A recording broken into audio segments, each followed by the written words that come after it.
पति ब्रह्मचारी।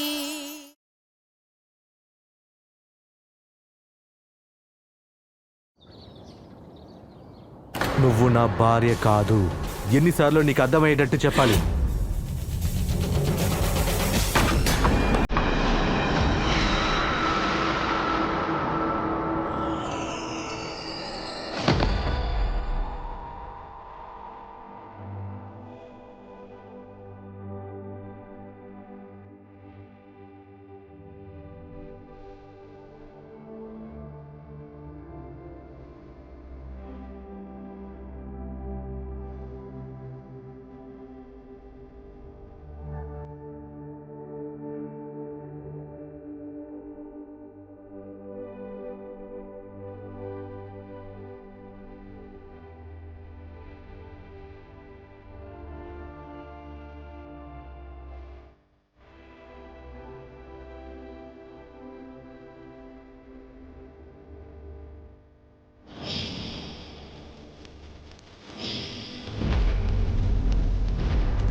నిన్ను నువ్వే చూసుకో. నిజాన్ని నువ్వు ఎప్పటికీ మార్చలేవు. రుజువు దొరికింది. ఇప్పుడు కూడా నేను నీ భార్యని కాదని అంటావా? అవును, అలాగే చెప్తా. ఇది కోర్టులో ప్రూవ్ చేయడానికి కుంకం కాదు. వాళ్ళకి కావాల్సిందే ఎవిడెన్స్ మాత్రమే. అది మీ దగ్గర లేవు.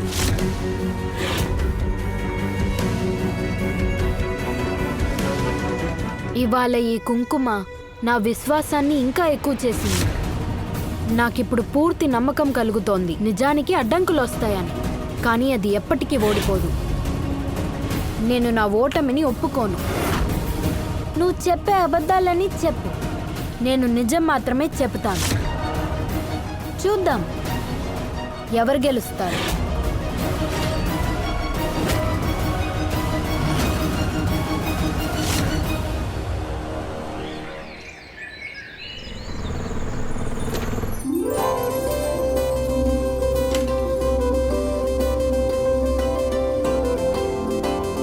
అరే ఇషా, త్వరగా చెయ్యి. అందరూ టిఫిన్ తినే టైం అవుతోంది. త్వరగా పెట్టాలి. మామయ్య, రియా, అత్తయ్య, సూరజ్, టిఫిన్ రెడీ. ఓరి దేవుడా, నన్ను కాపాడయ్యా. ఎవరి తలరాత ఎలా ఉంటుందో, ఇంటర్వ్యూ ఎలా పోతుందో తెలీదు. అది కాకుండా ఒక విషయం, వాళ్ళు నా డిజైన్స్ కన్నా నా డ్రెస్నే జడ్జ్ చేస్తున్నారు. So unfair. సరే, నేను నెక్స్ట్ టైం వెళ్ళినప్పుడు ప్రెసెంటబుల్ గా వెళ్ళు, సరేనా? సరే అయితే ఉంటాను మరి. నేను మళ్ళీ ఫోన్ చేస్తాను. బాయ్. చపాతీయా వదినా?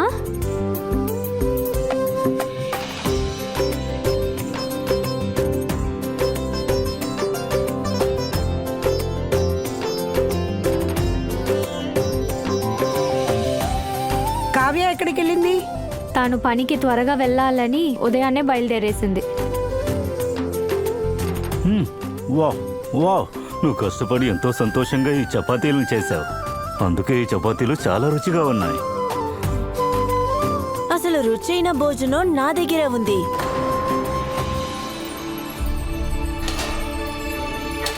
భగవంతుడా, నువ్వే కాపాడాలయ్యా. కొట్టుకెళ్ళలేదా నువ్వు? ఆంటీ, కొట్టుని చూసుకోవడం కంటే నాకు మిమ్మల్ని చూసుకోవడం అంటేనే ముఖ్యం. నాకు తెలుసు, మోనికా వదిన ఆర్డర్ తీసుకోవడానికి బయటికి వెళ్ళారుగా.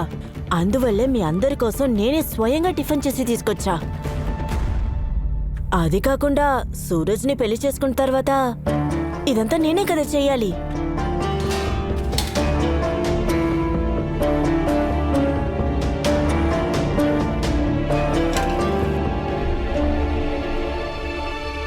వావ్, బిందియా చేసుకొచ్చిన చపాతీల్లో నెయ్యి వాసన మనిషిని లాగేస్తుంది.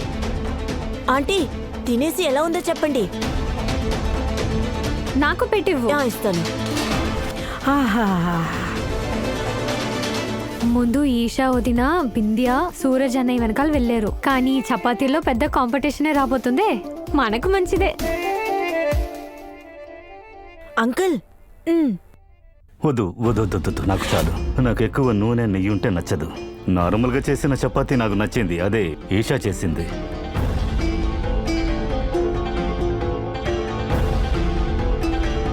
ఎంత రుచికరమైన చపాతీలు చేసావంటే తిని నా మనసు తృప్తి చెందిందనుకో. అరే ఆంటీ ఇలా చూడండి, చపాతీ మాత్రం కాదు పచ్చడి కూడా ఉంది. ఆ చెంచాతో పెట్టు. దీనినే అంటారు సర్వవ్యాపకత్వం అని. నా బింద్యాకి అన్నీ వచ్చు. చల్లగా ఉండు తల్లి.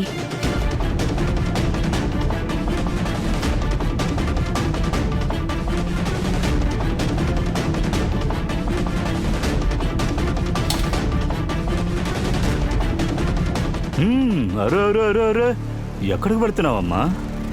నాకు ఇంకోటి కావాలి. అదేంటంటే నువ్వు చేసిన చపాతీలు తింటే నాకు రోజు మొత్తం నిద్ర బాగా వస్తుంది. నిజం చెప్పాలంటే కడుపు నిండింది, కానీ మనసు బాలేదు. ఇంకోటి ఇవ్వమ్మా. హా,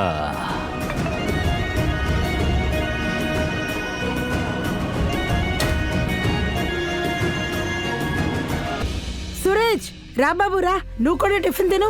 బింద్యా భలే చపాతీలు చేసి తీసుకొచ్చింది. రారా వచ్చి తిను. రా నీ కూడా ప్లేట్లో వేస్తాను. రా రా రా.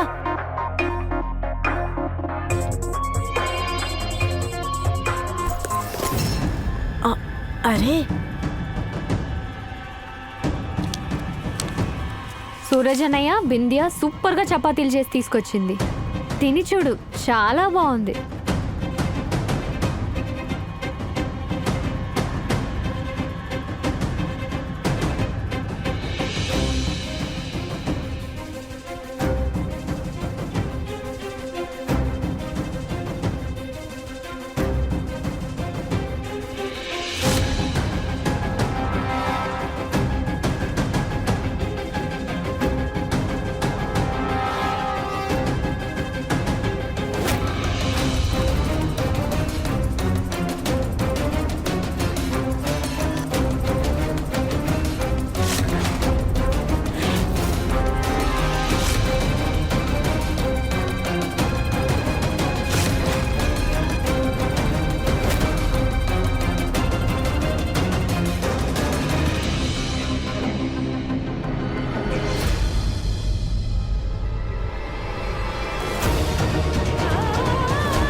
నా జీవితంలో ఇలాంటి చెత్త చపాతీని తినిందే లేదు.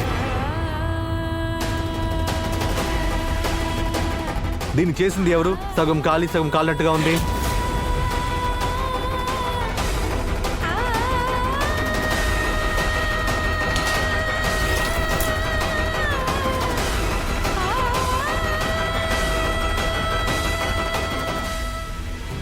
సారీ ఈషా, నువ్వు చాలా కష్టపడి ఈ చపాతీలు మా కోసం చేసావు. చాలా టేస్ట్గా ఉన్నాయి, కానీ మిమ్మల్ని మీ పుట్టింటికి పంపించడానికి నేను ఖచ్చితంగా ఈ డ్రామా చేసే తీరాలి.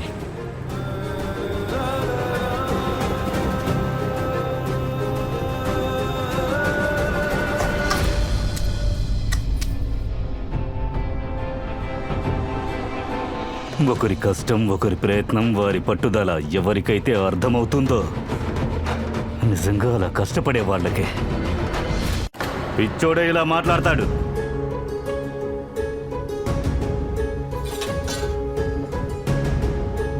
ఏ బింద్యా, సూరజ్కి మళ్ళీ వడ్డించు. నువ్వు తెచ్చి నువ్వు పెట్టు. పొద్దున్నే సగం కాలేవి నీ కడుపులో పడితే ఎలా? మంచివి తినాలి కదా. అసలు ఎవరన్నా నా మాట వింటే కదా. ఎవరో వండి పెడతారనుకుంటే అందరూ పస్తులుండాల్సిందే.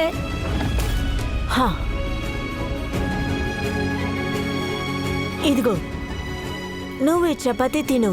అప్పుడే నిజమైన చపాతీ టేస్ట్ నీకు తెలిసొస్తుంది. తిను నువ్వు.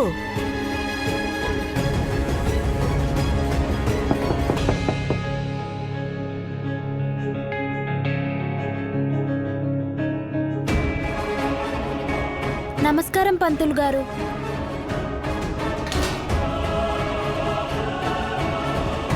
అరే పంతులు గారు, ఈరోజు మన ఇంట్లో పూజ ఏమైనా ఉందా ఏంటి? మామయ్య గారు, ఈయన్ని నేనే పిలిచాను. కూర్చోండి. నమస్కారం. మామయ్య, ఈ పంతులు గారే నాకు సూరజ్కి ఆ రోజు పెళ్లి చేసింది.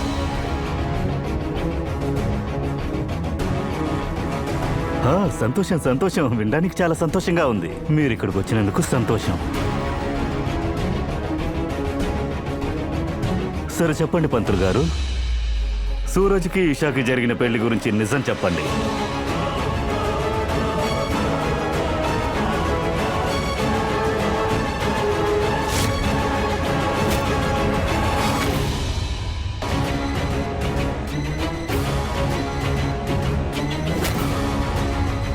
పంతులు గారు, మీరు ఎవరికీ భయపడక్కర్లేదు.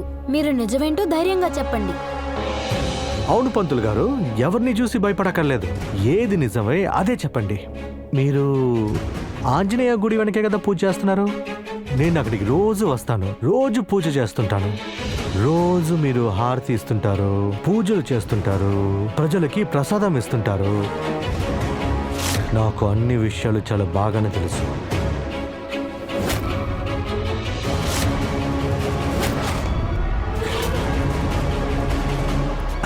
అది కాకుండా నా గురించి మీకు బాగా తెలుసు కదా.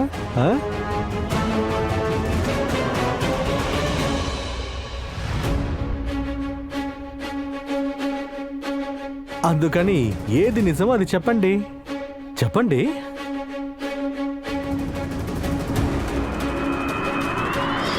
స్వాహా.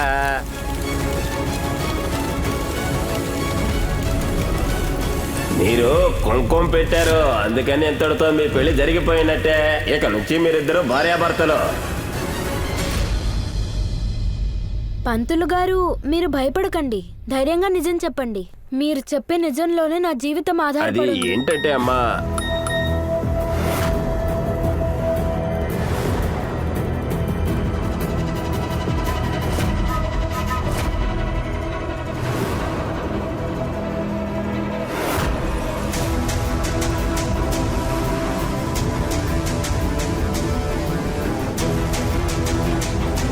పంతులు గారు, మాట్లాడండి.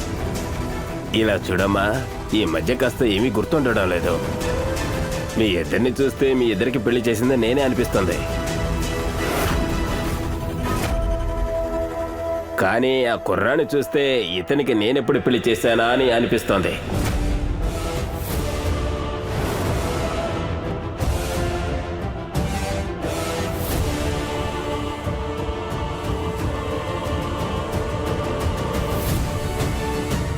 పంతులు గారు, మీరు మాట ఎందుకు దాటేస్తున్నారు? మీరు స్పష్టంగా చెప్పండి, నా పెళ్లి ఎవరితో చేశారో. మీరు నిజం మాత్రమే చెప్తే చాలు. ఇలా చూడమ్మా, దయచేసి నన్ను క్షమించు. నేను లెక్కలేనన్ని పెళ్లిళ్ళు చేశాను, అందువల్ల నాకేమీ గుర్తులేదు.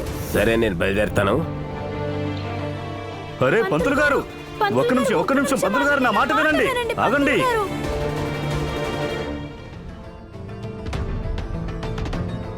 పంతులు రాగానే తిండం మధ్యలోనే ఆపేశాను.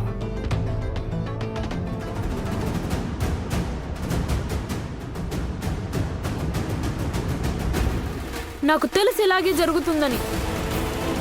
రౌడీవి కదా, రౌడీ ముందు అసలు నిజమెవరు చెప్తారు? ఇతరులను భయపెట్టడం, బెదిరించడం, లొంగ తీసుకోవడం నీకు బాగా వచ్చు. నువ్వు ఒక విషయాన్ని బాగా అర్థం చేసుకో. నిజాన్ని నువ్వు ఎప్పటికీ దాచను లేవు, డబ్బుతో కొనను లేవు. ఏయ్, ఇంకోసారి నా కొడుకుతో ఇలా మాట్లాడడం చూశానంటే నీకు మర్యాద ఉండదు. నాకంటే చెడ్డవాళ్ళని చూడు. అరే అరే అరే అరే వదినా, తప్పుగా అనుకుంటున్నారేంటి? ఎవరిందులో మాస్టర్ డిగ్రీ తీసుకున్నారో అదే కదా వాళ్లకు గుర్తుంటుంది. డాక్టర్ అయి ఉంటే, ఐఏఎస్ అయి ఉంటే ఒకవేళ ఆ పేరు పెట్టే పిలిచేవారు. వీడు రౌడీనే కదా, అప్పుడు రౌడీ అనే కదా పిలుస్తారు.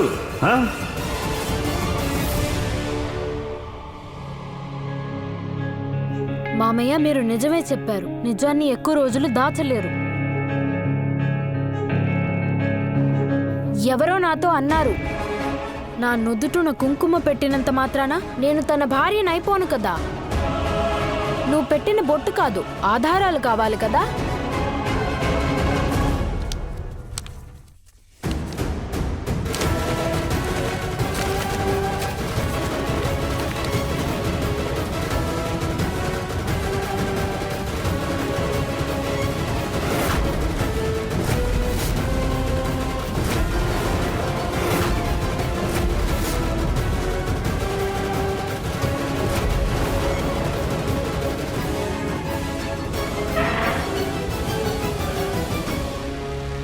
ఇదిగో రుజువు.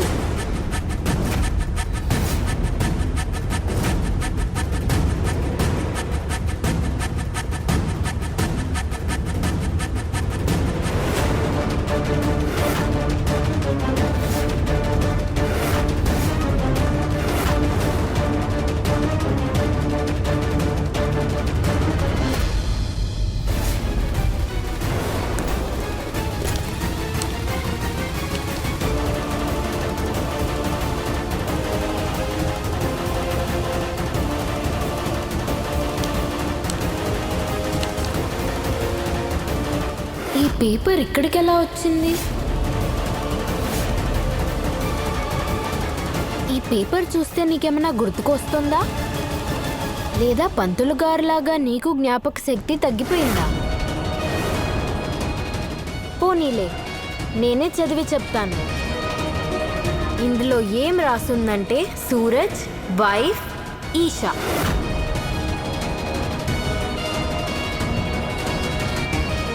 చివరి బంతిలో ఈషా వదిన సిక్సర్ కొట్టేసింది. Good job. ఇప్పటికీ నీకు నమ్మకం కుదరకపోతే నువ్వు హాస్పిటల్కి ఫోన్ చేసి కనుక్కోవచ్చు, అదే ఈ పేపర్ నిజమా లేక అబద్ధమా అని.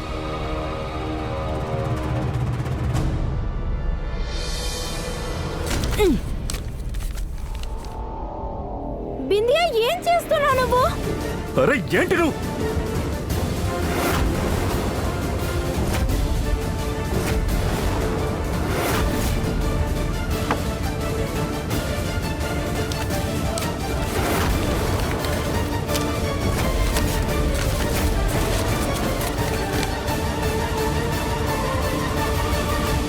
ఇప్పుడు నీ పేపర్లో పచ్చడి పడిపోయింది.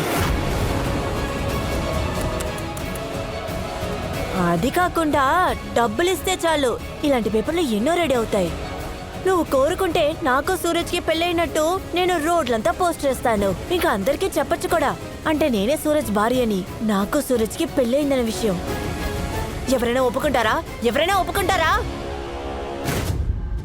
నీకంటూ ఏదో ఒక ఐడెంటిటీ ఉంటే మాత్రమే నేను ఈ పేపర్ నిజమని నమ్ముతాను. నీకంటే ఏదైనా ఐడెంటిటీ ఉందా? మరి ఎందుకు వాడిని అస్తమానం పెళ్లి చేసుకొని చెప్తున్నావు నువ్వు? అసలు ఇలాంటి పత్రాలు ఏమైనా ఉన్నాయా? సరే ఒప్పుకుంటాను, నేను చెప్పినవన్నీ నిజాలే, ఒప్పుకుంటా.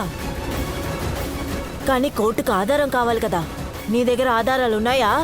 చెప్పు, కోర్టులో ఏం చూపిస్తావు? కేవలం హాస్పిటల్ నుంచి తెచ్చిన పేపర్ ముక్క. ఈ పేపర్ వల్ల ఏమీ జరగబోయేది లేదు. బింద్యా, ఏంటి మరిది గారు, బిందె కరెక్ట్ గానే చెప్తోంది కదా. అరే, ఈ ఒక్క కాగితంతో ఏం నిరూపించుకోవాలని అనుకుంటున్నావు? ఇది ఆధారం కాదు, ఇది ఒట్టి కాగితం మాత్రమే. ఈషా, నేను చెప్పింది నీకు అర్థం కాకపోతే ఆ దేవుడు ఏం చెప్తున్నారో అర్థం చేసుకో. నువ్వు ఎంతో ప్రయత్నించావు కదా, ఏమైంది? ఇప్పుడు కూడా ప్రజలందరూ నీ పెళ్లిని ప్రశ్నిస్తారు కదా. సూరజే నీ భర్తని నీ తలరాతలో రాసుంటే వాడు నీ సొంతమయ్యేవాడు. సో ప్లీజ్ దయచేసి అర్థం చేసుకో, ఇక నుంచి వెళ్ళు.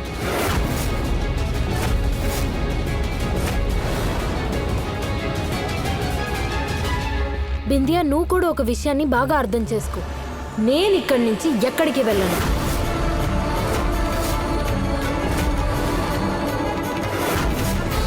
ఇప్పటి వరకు సూరజ్ నా సొంతం కాదంటే నీకు కూడా సొంతం కాదని గుర్తుంచుకో. అతను బ్రహ్మచారి, అతను వెనకాల పడుతున్నావు. నేను అసలు ఎందుకు వదలాలి? వాడు నా ప్రేమికుడు. ప్రేమికుల శక్తిని నువ్వు తప్పుగా అంచనా వేయకు. బిందియా, సూరజ్ నా భర్త. జంటల్ని కలిపేది ఆ పైవాడు. దేవుడు తీసుకునే నిర్ణయాన్ని ఎవరు మార్చలేరు. ఎవరికి రాసి పెట్టుంటే వాళ్లే భార్యాభర్తలు అవుతారు. భార్యాభర్తలు ఒకరినొకరు బాగా అర్థం చేసుకుంటేనే ఈ జీవితం సాగుతుంది. సూరజ్ గురించి నీకేం తెలుసు? వాడికి ఏం తింటే ఇష్టం, వాడు ఏం వేసుకుంటే ఇష్టం, ఇంకా వాడి కళ, వాడు ఎక్కడికి వెళ్తే ఇష్టం, జీవితంలో ఏం అవ్వాలనుకుంటున్నాడు, ఎటువంటి వాసన అంటే ఇష్టం, వాడికి ఎటువంటి పండుగ అంటే ఇష్టం, నీకేదైనా తెలుసా చెప్పు. నీకేమీ తెలియదు కదా. కొన్నిసార్లు నేను చూస్తుంటే నాకు చాలా ఆశ్చర్యం వేస్తుంది. నేను నిన్ను ఒకే ఒక ప్రశ్న అడుగుతాను, చెప్పు. నీలో అసలు సెల్ఫ్ రెస్పెక్ట్ ఉందా లేదా? నువ్వు ఇక్కడ ఉండడం అసలు ఎవ్వరికీ నచ్చలేదు. ప్రతిరోజు నేను అవమానిస్తున్నారు, అయినా సరే నువ్వు ఇక్కడే ఉంటున్నావు. నేను చెప్పేది విను. శ్రావణ మాసం పూర్తయ్యేలోపు నువ్వు శాశ్వతంగా ఇక్కడి నుంచి వెళ్ళిపోవడమే నీకు మంచిది.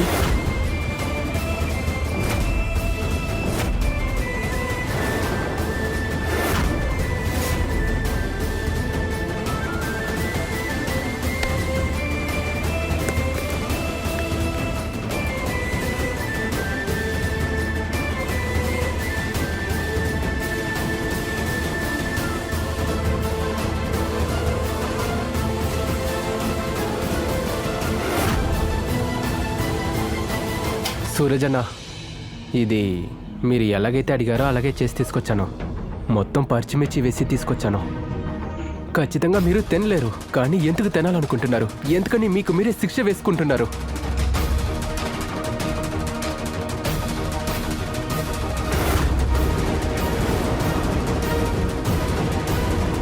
నా జీవితంలో ఇలాంటి చెత్త చపాతీని తిరిందే లేదు. దీన్ని చేసింది ఎవరు? సగం కాలి సగం కాలినట్టుగా ఉంది.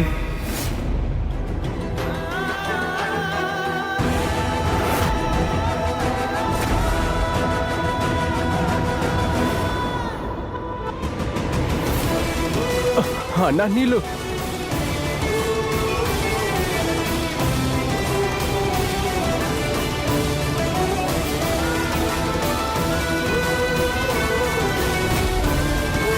అన్నయ్య, దయచేసి నీళ్ళు తాగండి.